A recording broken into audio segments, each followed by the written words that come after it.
करायलाच पाहिजे. त्या लाडक्या बहिणीचे बऱ्याच लाडक्या बहिणी बाहेर काढल्यात आणि काही 14,000 दाजीने बी काढले होते वाटतं पैसे लाडकी बहीण होऊन. ते दाजीच्या मागा लागले 20,000. ते म्हणले मी ते 14,000 वसूल करणारे पैसे.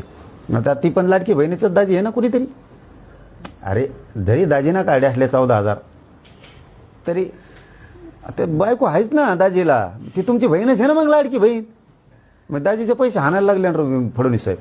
काय दाजीने काय वाटोळ केलं तुमचं एवढं की 14,000 दाजी सोडून द्या एवढी बार. गुन्हे तर दाखल करूच नका पण दाजी कोण घेऊ बी नका नाही एवढी बार. ते बहिणीला त्रास देणार राहू तुमच्या. मग अशी कशी लाडकी बहीण आहे फडणवीस साहेब तुमची. तुम्हाला वाटतं का बहिणीला त्रास व्हावा. जाऊ द्या ना एखाद बार. दाजी असतं एखाद बार एखादा आडमोठा दाजी असं. सरकारी अधिकारी आहेत ना मग त्या अधिकाऱ्याला दोष द्या ना म्हणा. दाजीला कम दोष द्या. हे सरकारी अधिकारीच आहेत थेट. म्हणून मग ही सवत दाजी आहे का फडणवीस साहेबाचा पैसे घेतल्याला.